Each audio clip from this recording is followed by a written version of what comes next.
Então, eu agora vou começar o segundo encontro. Eu preparei para vocês uma reflexãozinha aqui sobre o batismo, para a gente entender melhor, certo?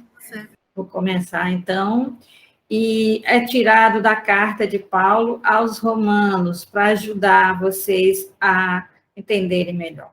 A carta aos Romanos, ela retoma vários temas da carta aos Gálatas. E acho que a melhor explicação vai ser essa aqui, que a gente vai tomar emprestado da carta aos Romanos, para vocês entenderem o que Paulo está tentando dizer. Tá? É sobre o batismo, essa árvore aí é sobre o batismo. Tá? Então, vou ligar aqui o YouTube. Essa é uma metáfora que Paulo vai usar na carta aos Romanos, não é, para explicar o que o batismo causa em nós. Então, ele diz que nós fomos imputados em Cristo. Para Paulo, o que seria isso? Né? Seria o seguinte, é como se nós fôssemos um galho pertencente a uma árvore que não é o Cristo. Então, o que faz o batismo em nós? O batismo vai nos fazer membros de Cristo. Ele, como se a gente fosse um galho que não tivesse nada a ver com Cristo, e aí o batismo nos coloca em Cristo. Então, é somente dessa forma que nós podemos ser sacerdotes, ou mediadores, ou intercessores, certo? Então, toda mediação é por causa desse movimento.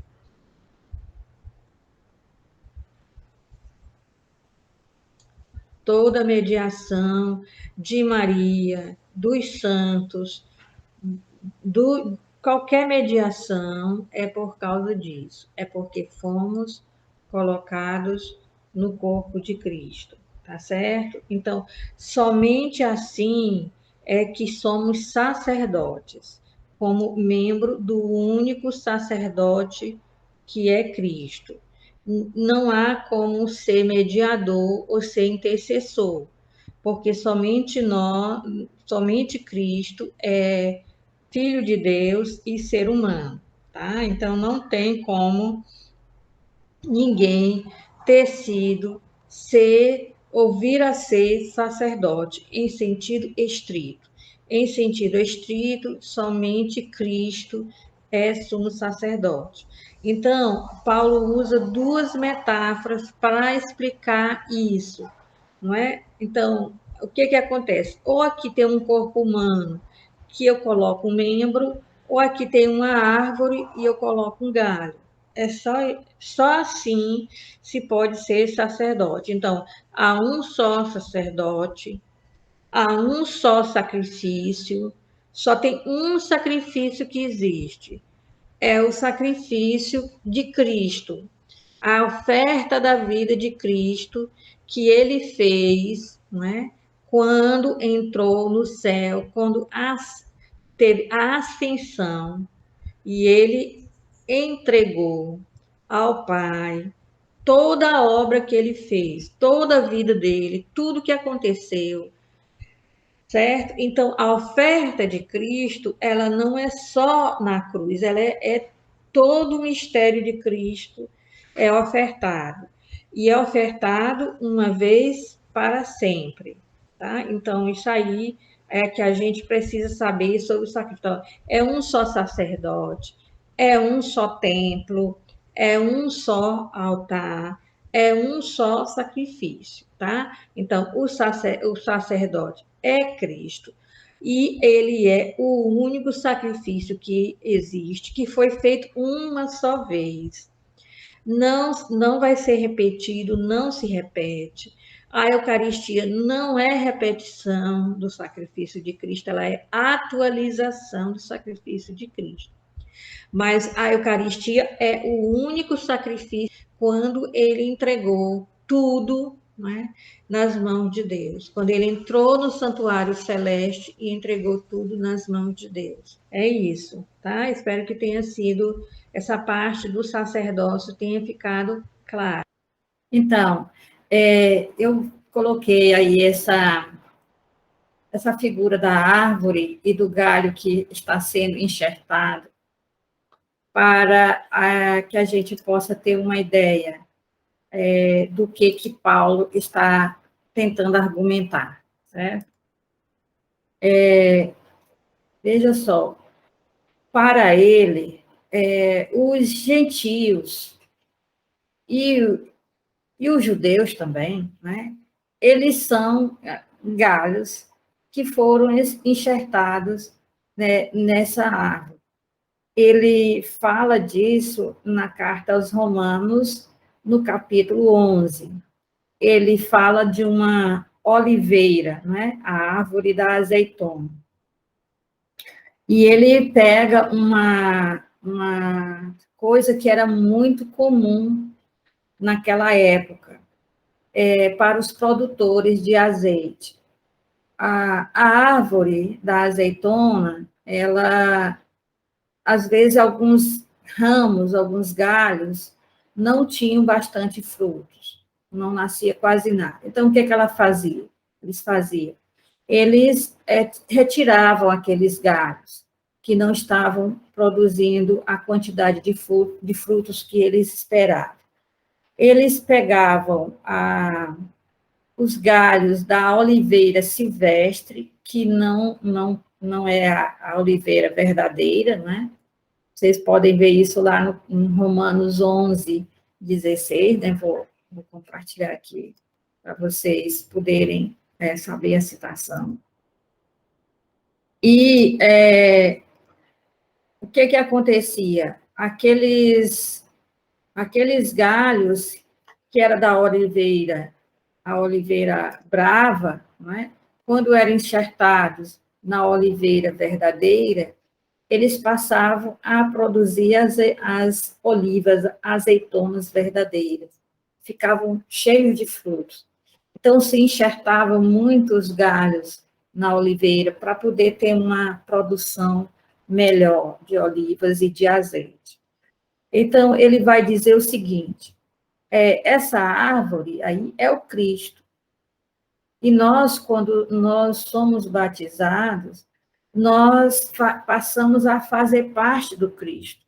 Somos membros do Cristo, somos galhos dessa árvore. Então, tudo que é a vida do Cristo, também nós participamos. Se ele é sacerdote, nós temos o sacerdócio dos fiéis.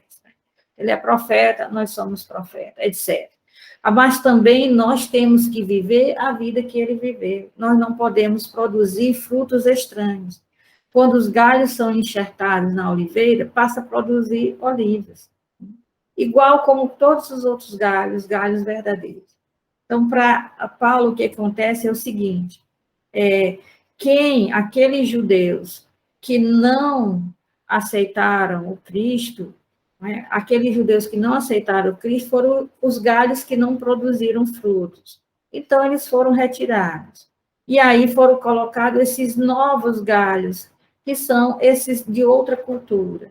São essas pessoas que não são do judaísmo. Então, a árvore não é o judaísmo. A árvore é Cristo.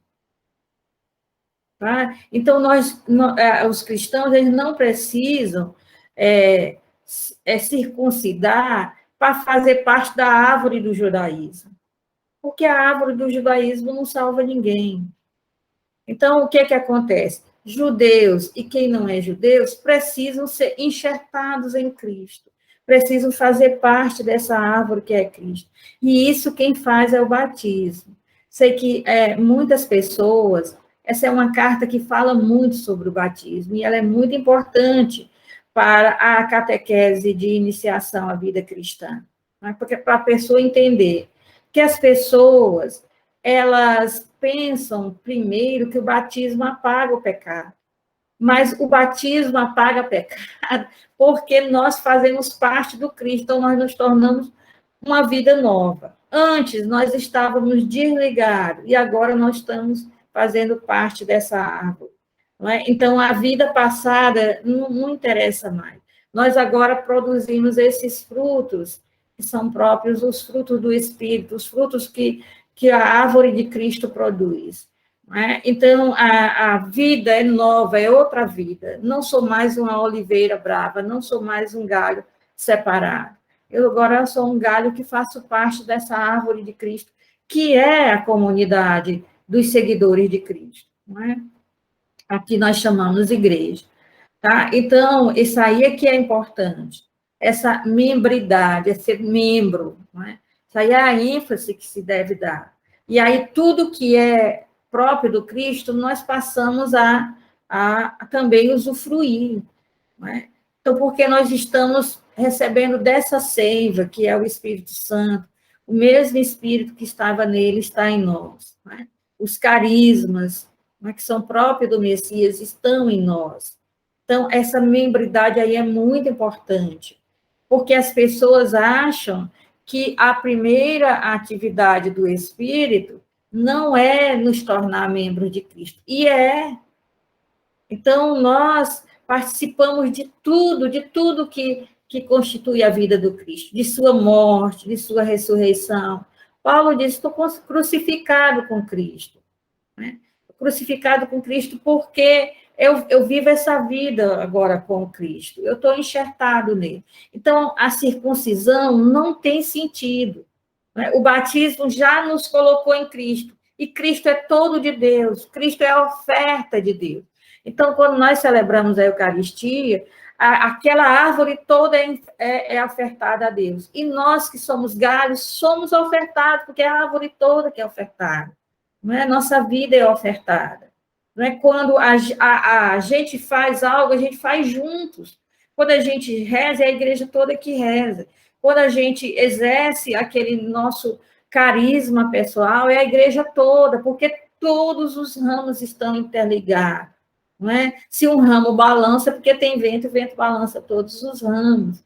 Tá? Então, nós somos membros de um corpo só, ou de uma árvore só. Será que se essa árvore for cortada, todos os galhos não vão ser atingidos? Claro, não é? Então, tudo que acontece com a árvore acontece com todos os galhos. E o que acontece com o galho atinge todos os outros, porque todos nós estamos vinculados. E aí está a nossa unidade. Então, claro que cada galho desse é diferente. Aliás, cada folha de uma árvore é diferente. Não tem uma folha repetida. A gente acha que tem porque a gente não está olhando no microscópio, né? Mas na hora que a gente olhar com uma lupa até, a gente vê que as folhas são todas diferentes uma da outra. Cada folha é única, mesmo que esteja no mesmo lugar. Assim como as digitais, né, das minhas mãos. Cada dedinho meu é uma digital e é única, ela não se repete nunca. Por isso que a polícia pode pegar a pessoa que cometeu o crime, porque só existe uma pessoa que no polegar direito tem aquele tipo de digital, e ninguém mais. Né? E assim são todas as nossas digitais de cada dedo. E assim vai. Cada pedaço da nossa pele tem estrias diferentes. Então, essa diversificação, diversidade, é querida por Deus. É Deus que faz acontecer. Mas a gente, não é por isso que a gente rompe uns com os outros. Não é porque cada folha é diferente de um galho que essas folhas todas estão se atrapalhando umas às outras. Ao contrário, é exatamente por isso que elas se ajudam, porque uma absorve mais a luz por causa disso, outra absorve mais a água por causa disso, e assim vai. Não é? Então, nesse sentido, só para a gente ter uma ideia mais profunda do batismo, numa linguagem tão fácil, né? Que é essa linguagem da carta aos Romanos, com essa questão da árvore. Então, não tem sentido a circuncisão. Na realidade, todos, judeus e quem não é judeus, foram colocados nessa árvore que é Cristo e a comunidade cristã. Tá? Então, ele usa o argumento central dele, é Abraão, que ele vai dizer que Abraão, que é o pai de todos os que têm fé, pai do povo judeu, ele não precisou fazer nada quando Deus o chamou. Não é? Ele não tinha nem essas... Não existia Pentateuco, não existia a lei de Moisés, Moisés veio séculos depois. Não é? E Abraão era um amigo de Deus. E, além do mais, tem uma coisa, Abraão não era judeu, não existia judeu. Abraão era de Ur da Caldeia, era um caldeu, um homem mesopotâmico. Não era um judeu. Então, foi com ele que Deus começou o povo de Israel. E ele era uma dessas nações como qualquer outro. Podia ser um brasileiro, um chinês, um japonês, qualquer um. Então, esse exemplo de Abraão é muito importante, porque tudo foi graça. Abraão, ele é um homem de fé e um amigo de Deus por causa da fé e fidelidade dele, e não porque cumpriu essa circuncisão, esses ritos todos que esse pessoal está querendo colocar, não é? Então, nesse caso, os judaizantes estão contra a essência do evangelho, que a essência do evangelho é essa boa notícia de Deus para nós, o evangelho é de Deus ou é de Cristo, não é? E que nós respondemos a essa boa notícia com a nossa fé. E a fé, como resposta, é a nossa vida. A fé é um modo de viver baseado na vontade de Deus, um modo de viver que procura agradar a vontade de Deus, fazer o que é vontade de Deus. Né? Então, agora, como eu disse, nós estamos na plenitude dos tempos. Na plenitude dos tempos, Paulo vai dizer, Deus enviou seu filho, nascido de mulher, né? Um ser humano, para ser humano junto conosco, para participar da nossa vida humana, para que a gente pudesse participar da vida dele, assim, como eu mostrei, como um galho enxertado na árvore, participa de tudo que é da árvore. Então, agora nós somos, se realiza a promessa feita a Abraão e aos antepassados, promessa que eles nem perceberam a grandiosidade da promessa. É uma promessa de nos tornar filhos de Deus, a partir do Filho. Então, se a árvore é o Cristo, Filho de Deus, cada galho é filho de Deus, né? Porque todos estão na mesma árvore. Tá? Então, isso aí, muito, muito bonito, esse tipo de reflexão. E aí é muito inclusivo, porque não existe galho melhor do que o outro, todos são apenas galhos, né, da mesma árvore. Então, chegamos aqui, Dom Frei Jesus, ao hino batismal, que está, né, no capítulo 3, em 2 versículos. É um hino pequeno, mas é maravilhoso, não é? Fala da unidade, né? É um hino que a gente merece, né? Ler e meditar, não é isso? Então, muito importante. Deixa eu ver se eu pego aqui o texto, né?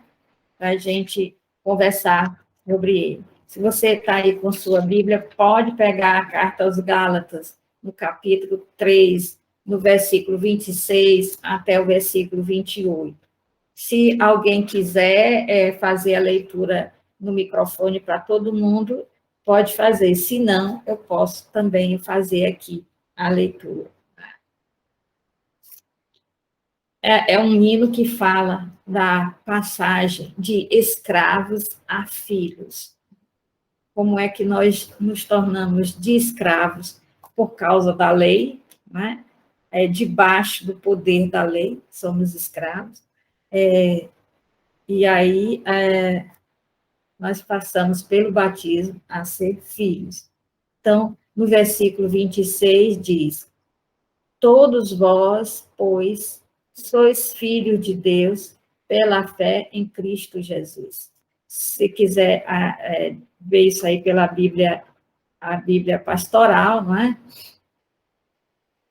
Aqui no capítulo 3, acho que fica melhor para vocês que devem ter a Bíblia pastoral. Então, vou ler a partir da Bíblia. Pode ler? Pode ler. Ser um só em Cristo. De fato, todos vocês são filhos de Deus, por meio da fé em Cristo Jesus. Pois todos vocês que foram batizados em Cristo, se revestiram de Cristo. Não há judeu nem grego, não há escravo nem livre, não há homem nem mulher, pois todos vocês são um só em Cristo Jesus. Palavra do Senhor. Graças a Deus.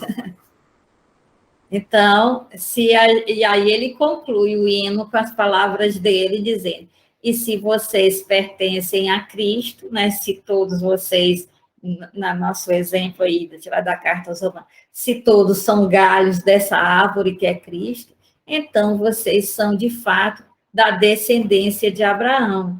Por que são da descendência de Abraão? Porque Abraão é o primeiro, né?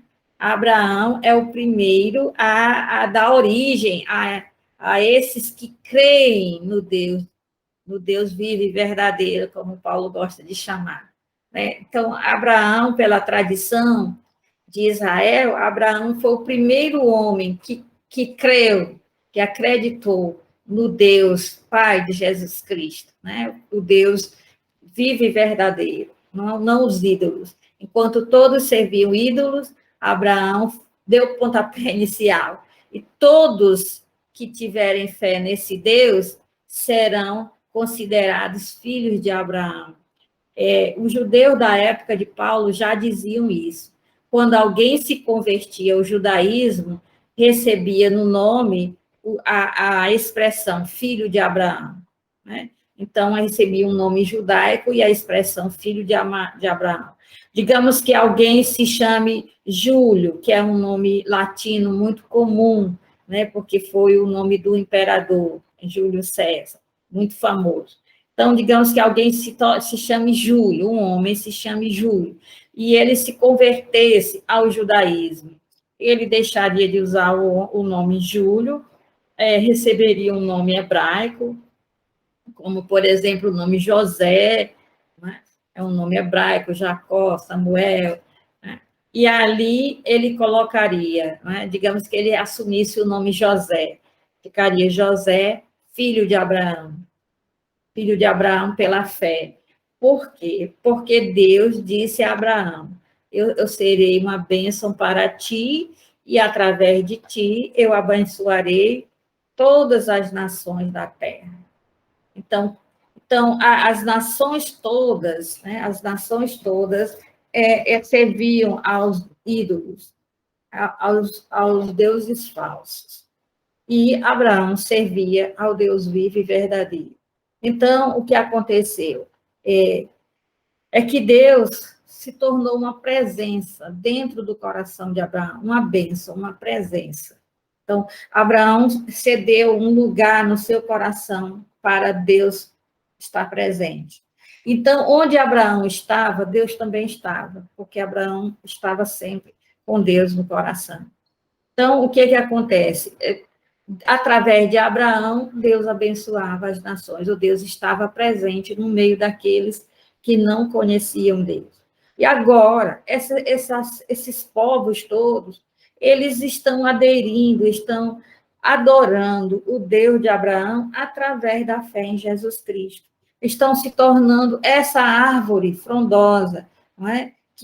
Cujas raízes estão em Abraão. As raízes dessa árvore, não é? Estão em Abraão. Muito mais do que em Jessé, porque Jessé veio depois. Jessé também é descendente de Abraão, né? Então, da raiz de Jessé, que é o pai de Davi. Né? Mas muito antes de Jessé, temos a raiz primeira, que é Abraão.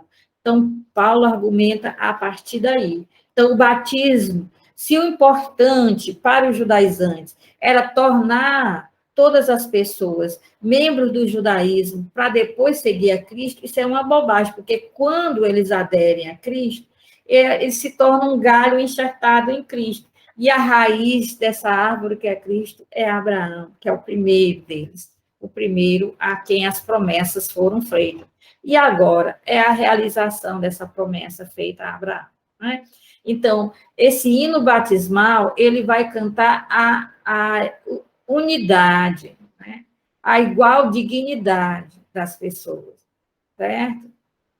Então, aí, ou no livro do professor Joel, né, que é esse livro da CNBB, nós temos aí as diferenças raciais, a diferença étnica, né? Como, por exemplo, vocês citaram aí o desafio dos povos originários, né, do Brasil, as nações originárias, né, que estão lutando pelo seu direito, pelas terras, ter direito às suas terras. Então, essa distinção, não é, étnica, racial, não é motivo para excluir ninguém, nem para discórdia dentro da igreja. Aí ele também cita outra diferença que era muito forte na época, que era a diferença religiosa, judeu e grego. Judeu serve o Deus de Abraão, e as pessoas são chamadas de gregos, são pessoas de idioma e de cultura grega, que servem vários deuses, os deuses do Império Romano. Então, é uma diferença religiosa. Não é motivo para discórdia, a diferença religiosa. No caso dos judaizantes, é uma diferença não do ecumenismo, não a diferença do diálogo interreligioso, porque os judaizantes são cristãos, e os gálatas que estão em contato com eles são cristãos. Não é? Então, é uma diferença que foi citada aí, é uma diferença que, às vezes, pastorais e movimentos entram em choque, né, dentro da mesma igreja. Grupos ultraconservadores com grupos progressistas, né, entram em choque. Renovação carismática, teologia da libertação. Não é para entrar em choque. Cada um tem o seu papel na igreja, a igreja é lugar de todos. Né? As pessoas precisam caminhar na unidade, e aí tem que se esforçar. Unidade é algo que a gente consegue com oração e a prática da humildade, do amor incondicional. Na hora que a gente só ama, só quer bem a quem pensa igual a nós, que vantagem nós temos, vai dizer Jesus, não é? Os pagãos fazem isso, né? Nós temos que ir além da mentalidade pagã. E há uma diferença social também, escravo e livre, né? Que também não é motivo para haver a discórdia, tá? E uma diferença de gênero, homem e mulher. Não é para haver discórdia por causa disso. Se todos respeitarem o outro como tendo igual dignidade, não há discórdia. Há diferenças, mas as diferenças, como nós sabemos, elas são queridas por Deus. Né? Deus não tem problema com a diversidade. Quem tem problema com a diversidade somos nós, que nós queremos impor a nossa vontade, nós somos egoístas, queremos impor a nossa vontade, e ao impor a nossa vontade, a gente causa discórdia e exclui, e entra em desavença, em desacordo, em desarmonia, não é? Faz uma guerra com quem não pensa igual a nós e não age igual a nós. Isso é complicadíssimo dentro da igreja. Então, a partir de Jesus Cristo, não é? A partir de Jesus Cristo, todas as divisões, né?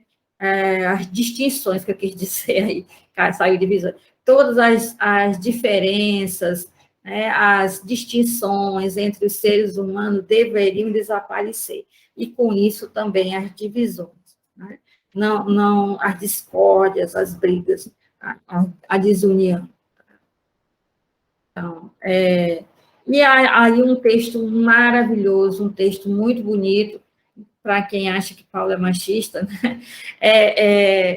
Que não é a realidade, né? Ele tem alguns condicionamentos da época dele, mas a gente não pode taxar isso de dizer que Paulo é contra as mulheres, né? Então, nem certos textos que são atribuídos a Paulo são de Paulo, né? Que diminui a mulher. Então, Paulo, ele se sente uma mãe para os gálatas, não é pai, é mãe. Ele diz que os gálatas foi um parto difícil para os gálatas, porque ele sofreu muito, né? Então, ele compara o sofrimento que ele estava passando quando encontrou os gálatas com as dores do parto. Então, ele estava enfermo quando encontrou os gálatas. Ele teve que parar, que o homem não parava de jeito nenhum, evangelizava o tempo todo. Então, ele, atravessando aquela região, ele teve que parar, porque ele estava doente. E aí foi exatamente nessa doença que ele foi acolhido pelos gálatas. e ele ficou impressionado como que os Gálatas, sem conhecer o Deus vivo e verdadeiro, sem saber de Jesus Cristo, sem nunca ter escutado falar sobre o amor ao próximo, os Gálatas acolheram Paulo, que era um peregrino estrangeiro, não é? E, além de tudo, doente, e ele diz asqueroso, que quer que seja a doença que Paulo estava sentindo, estava passando, ele disse que fazia nojo. Né? A doença dele causava nojo, causava asco nas pessoas. E os Gálatas não tiveram nojo de Paulo, cuidaram dele, né? Cuidaram da enfermidade dele. Então, veja só, o relacionamento deles começou porque os Gálatas tiveram um respeito, uma acolhida a um homem estrangeiro que se vestia diferente deles, que pensava diferente deles, que falava outro idioma, que era um estranho, que eles nunca tinham escutado falar nesse homem, e esse peregrino doente e uma doença que causava nojo. E eles cuidaram dessa doença que causava nojo, cuidaram de Paulo. E Paulo, nessas dores todas, falou para eles sobre Jesus Cristo, e eles gostaram de ouvir sobre Jesus Cristo, e quiseram, né? Quiseram servir a Jesus Cristo. Eu acho que isso deve nos servir de lição para que a gente evangelize sempre, que não há nada que nos impeça de evangelizar, não é? Então, não há nada que, por mais situação que a gente esteja, seja difícil, as pessoas podem se converter através da nossa palavra e do nosso exemplo. Então, ele menciona a bondade dos Gálatas, a abertura de mente dos Gálatas na época em que eles se encontraram. E agora ele tem uma crítica aos Gálatas, né? Que é a crítica de que eles, com tanta abertura, com uma mente tão aberta, eles agora ficam dando ouvidos ao que os judaizantes dizem. Então, como é que as pessoas cantam aquele hino, né? E do hino batismal que foi proclamado aí pela nossa irmã. Como é que alguém canta na igreja, canta na assembleia litúrgica, canta na reunião, né, da celebração eucarística, e pode aderir à palavra dos judaizantes, né? Então, se o hino é composto por Paulo ou não, eu acho secundário. Eu acho que o importante é o conteúdo do hino, e que serviu, né? Serviu a Paulo para que Paulo pudesse expressar isso, expressar essa unidade na diversidade. Então, Paulo diz que é muito grato aos Gálatas, por tudo que eles viveram juntos, né? Por tudo que eles foi o início da comunidade lá. E ele diz, olha, eu queria que vocês fossem como eu, que vocês pudessem usufruir dessa liberdade que Cristo nos deu. Não é uma liberdade para fazer tudo que tem vontade, isso não é liberdade. A liberdade é que a gente se sinta, não é, livre daquilo que a liberdade que Cristo, foi para a liberdade que Cristo nos libertou, não é? Ele quer dizer o seguinte, que nós não devemos procurar aquilo que vai nos escravizar, porque Cristo já nos libertou do pecado, da morte, dessa ruptura com Deus, não é? Do inferno, de tudo que podia acabar com a nossa dignidade de pessoas humanas, que somos vocacionadas a ser filhos de Deus. Ao sermos enxertados nessa árvore, nós vivemos aquela liberdade que o Cristo ressuscitado tem, porque nada mais pode ir contra o Cristo ressuscitado, porque o que podiam fazer contra ele era matá-lo, e eles isso já fizeram, não é? E não adiantou nada. Então, nós devemos viver essa liberdade para Deus, essa liberdade nossa para não ficar inventando história. Eu acho, desculpa, gente, quem tiver aí que que foi disso. Mas se tem uma palavra inspirada, uma palavra da Bíblia que diz é para a liberdade que Cristo me libertou, eu não posso me chamar de escravo de ninguém. Né? De ninguém, nem mesmo de Nossa Senhora, porque, aliás, ela nunca na vida dela teve escravo, nem foi a favor da escravidão. Não é? Então, nós não podemos ter esse tipo de linguagem, né? Certo? Não podemos ter esse tipo de atitude. Nós, no Evangelho de João, Jesus disse, eu não chamo de servo, eu chamo de amigo, eu não quero vocês como servos, eu não quero escravos. Né? A pessoa que faz a vontade de Deus é a pessoa mais livre, que a vontade de Deus liberta, não nos condiciona a nada. A vontade de Deus é tão livre que a pessoa pode escolher viver ou morrer por causa da vontade de Deus. Foi isso que Cristo fez. Entre não vivenciar toda aquela situação que ele ia viver e negar a Deus, ele preferiu viver tudo aquilo ali. E os mártires, no início do cristianismo, estavam dispostos a dar a vida. E hoje tem lá os nossos irmãos que estão lá na Síria, que é proibido o cristianismo, e nossos irmãos que estão lá no regime talibã, onde é proibido o cristianismo, eles estão dispostos a morrer por Cristo. Nada é mais livre do que isso. Né? Então, tudo isso é liberdade, é libertação. Cristo nos libertou para sermos livres. Não é possível que a gente jogue fora o sofrimento e a cruz de Cristo para nos tornar escravos de outras coisas. Mas já que isso, a nossa liberdade custou os sofrimentos, a paixão de Cristo. E ele sofreu aquilo ali de verdade. Não foi para a gente cair escravo de egoísmo, nem cair escravo de pecado, nem cair escravo de doutrina esquisita, né, de colocar certas coisas acima daquilo que Cristo nos ensinou, de se chamar de escravo de fulano e de Beltrano. Não é isso, não foi para isso que Cristo sofreu tudo que ele sofreu e morreu na cruz. Não foi para nos libertar. Não é? Então, também o que Paulo está dizendo é que, ao obrigar os Gálatas a praticarem os costumes e as normas judaicas, os judaizantes estão querendo escravizá-lo, colocar debaixo de uma escravidão. Estão querendo impor uma coisa para eles, obrigá-los a realizar uma coisa que não é necessária, não tem sentido. Não é? Então, se Cristo nos libertou, se Cristo deu a vida por nós, eu não preciso me tornar escravo de Nossa Senhora para ser salvo. Né? Como diz na consagração. A consagração diz que Deus Pai tem ira de nós, mas não pode nos destruir porque nós nos tornamos escravos de Maria. Isso não está certo.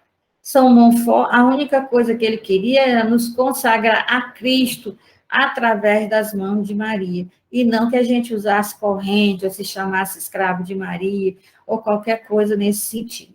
Isso é estranho à fé cristã. Isso nunca aconteceu. São Monfort era devotíssimo de Maria e nunca usou correntes. Isso é uma invenção da agora. Isso não está dentro da doutrina e nem das tradições. É invenção pagã, invenção estranha, pagã, de rede social, né?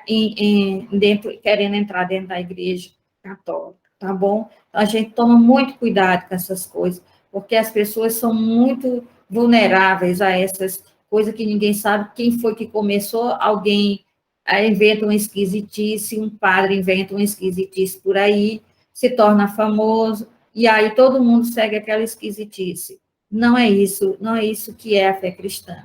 A gente sabe o que é a fé cristã quando a gente estuda a palavra de Deus. A fé cristã está ali, né? E na doutrina da igreja, cujo guarda são nossos pastores, tá bom? Então, eu encerro aqui a minha fala, eu fico à disposição para responder as perguntas. Se tiver nas redes sociais, também posso responder.